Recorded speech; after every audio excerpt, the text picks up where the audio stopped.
Hello students, a very warm welcome to all of you. Dear students, as we are studying the arithmetic progression, that is 5th chapter of the maths of class 10. In previous videos we have discussed 5.3, 14 questions we have discussed of this exercise. Now let's start question number 15. Just request from you all that keep solving the questions, practice as much as you can and keep giving your feedbacks. If you have any problems, keep sending your doubts so that I can solve and I can help you. So let's start question number 15.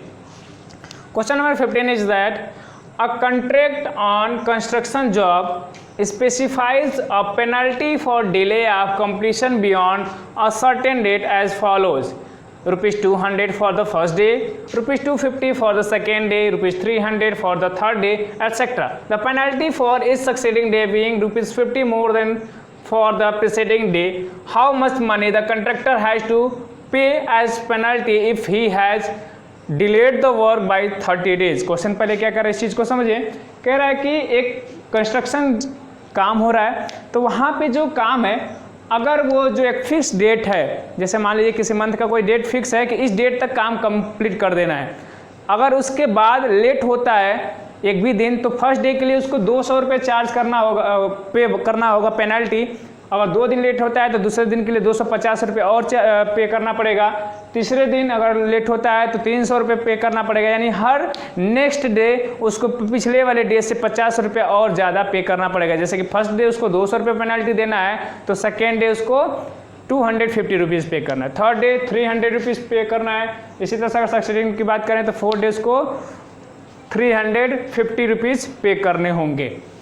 अगर वो 30 day ले करता है, 30 day delay अगर करता है वो work को, तो उसको कितने रुपए एज पेनल्टी पे करना पड़ेगा उस कॉन्ट्रैक्टर को?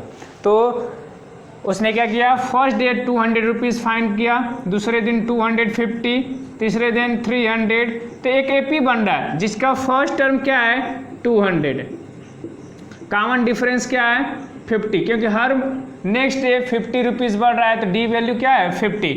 और कितने डेज की बात कर रहा है, तो 30 डेज की बात कर रहा है. यानी n इक्वल्स टू क्या है 30. And we have to find the sum of this penalties for 30 days. Means we can easily put this value and the formula of summation of the AP 2a plus n minus 1 into d. Now put the values given. 30 by 2, 2 into 200 plus 30 minus 1 into 50. Now we can solve this. 15, 2 into 200 will be 400, 13 minus 1 will be 29,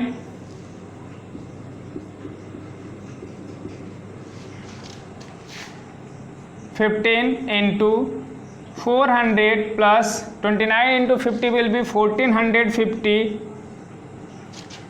Then 15 into 400 plus 1450 will be 1850. Okay, now multiply this.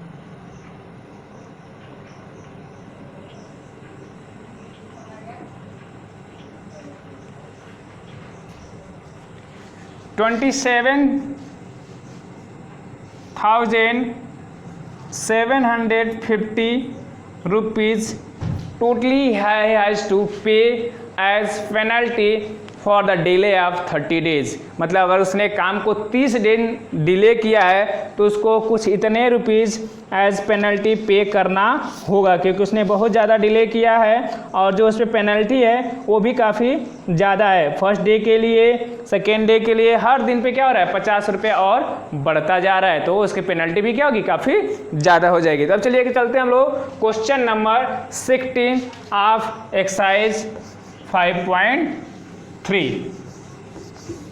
Just wait while I am writing the question. So students, I have written the question number 16 here on the board. Let's see what the question says.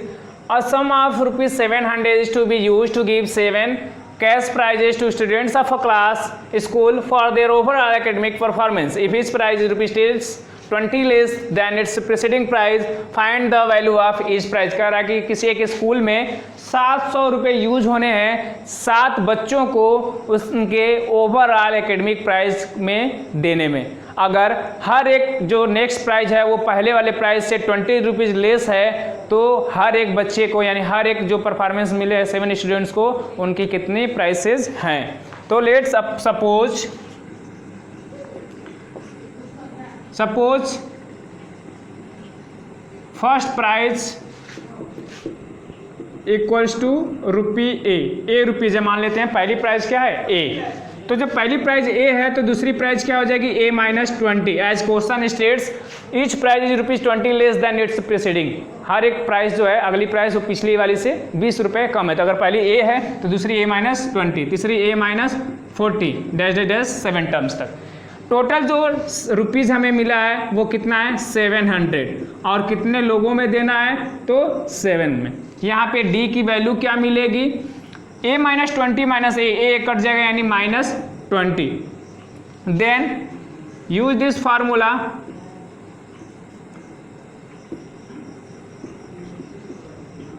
सम का formula use कर लिया हमने।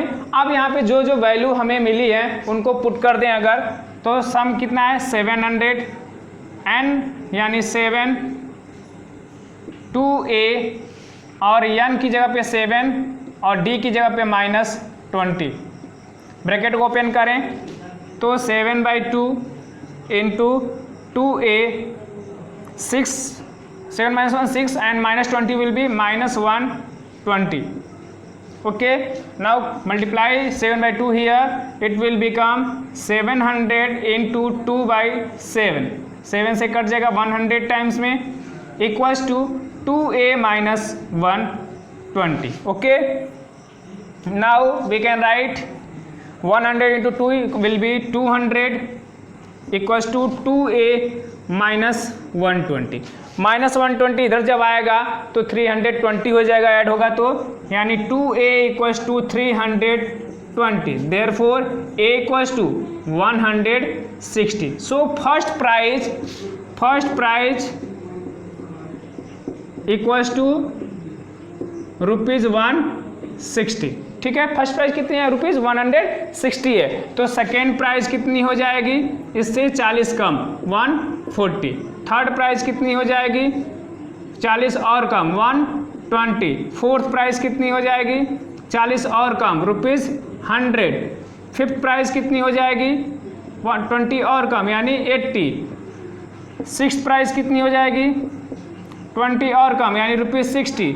और seventh price कितनी हो जाएगी ₹40। यानी ये जो प्राइसेज मिलने वाली है 7 बच्चों को उनकी कैश प्राइस इतनी मिलने वाली है। इनको सॉल्व करने पे ये वैल्यू हमें मिल रहा है। यानी फर्स्ट जो लड़का आया है स्टूडेंट उसको 160 रुपीज़ मिल रहा है, जबकि सेकेंड जो प्राइस पा रहा है उसको ₹140, थर्ड जो प्राइस पा रहा है उसको 120, थर्ड को 120, फोर्थ को 100, फिफ्थ को ₹80, सिक्स्थ को ₹60 और सेवेंथ स्टूडेंट को ₹40 मिल रहा है। और इनको अगर हम ऐड करके चेक करें तो 0 6 4 10 2 12 8 20 और 30 यानी 0 3 3 1 4 5 6 7। तो हमारा टोटल वैल्यू कितनी मिल रही है 700 रुपीज़ ही मिल रही है।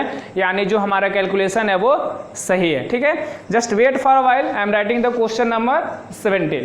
क्वेश्चन नंबर 17 में लिख रखा है बोर्ड पे, आइए समझते हैं क्वेश्चन को।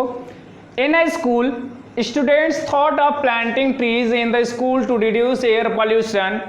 It was decided that the number of trees that each section of each class will plant will be the same as the class in which they are studying. For example, a section of class 1 will plant 1 tree, a section of class 2 will plant 2 trees, and so on till class 12th. There are 3 sections of each class. How many trees will be planted by the student? Question में कह रहा है कि school में students ने सोचा कि हम लोग कुछ स्कूल में प्लांट्स लगा दें ताकि एयर पोल्यूशन कम हो जाए। तो उसके लिए उन्होंने डिसाइड किया कि इस सेक्शन मतलब एक क्लास में जितने भी सेक्शन हैं वो उतने ट्री लगाएगा। मतलब अगर क्लास 1 का एक स्टूडेंट्स हैं तो वो एक ट्री लगाएंगे, क्लास 2 के स्टूडेंट्स हैं तो वो 2 ट्री लगाएंगे, क्लास 3 के स्टूडेंट्स हैं तो 3 स्टूडेंट्स लगाएंगे एंड सो ऑन। अगर क्लास 12th का स्टूडेंट है तो वो 12 ट्रीज लगाएंगे। और हर एक सेक्शन में, हर एक क्लास में 3 सेक्शन है, यानी क्लास 1 में 3 सेक्शन, क्लास 2 में भी 3 सेक्शन और क्लास 12 में भी 3 सेक्शन है। तो अगर हम देखें कि जो एपी बनेगा हमें यहाँ पे, तो क्लास 1 के स्टूडेंट्स एक ट्री लगा रहे हैं, क्लास 2 के स्टूडेंट 2, क्लास 3 के student 3 dash dash dash, class 12 के स्टूडेंट 12 ट्री लगा रहे हैं एक सेक्शन के। लेकिन there are 3 students, since there are 3 section in each class,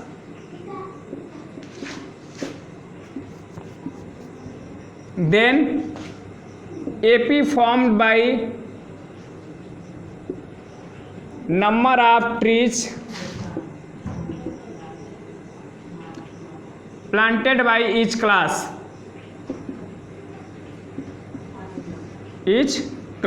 तो क्या एपी बनेगा? अगर क्लास 1 का स्टूडेंट एक ट्री लगा रहे हैं एक सेक्शन के, तो 3 सेक्शन के 3 ट्री लगाएंगे। एक सेक्शन के 2 स्टूडेंट ट्री लग रहे हैं तो 3 सेक्शन के 6, 3 6 9 12 डैश डैश 36। ठीक है, टोटल यहाँ पे क्लास कितने हैं? 12 है।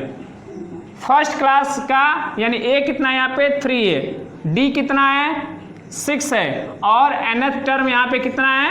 36 है। And we have to find the total number of tree, तो so we can use this formula also here, a plus an, or we can use that formula also, Sn equal to n by 2 into 2a plus n minus 1 into d. That formula can be also used for this question. So let's use this formula. N by 2 means 12 by 2, a means 3 and an means 36. Now solve this.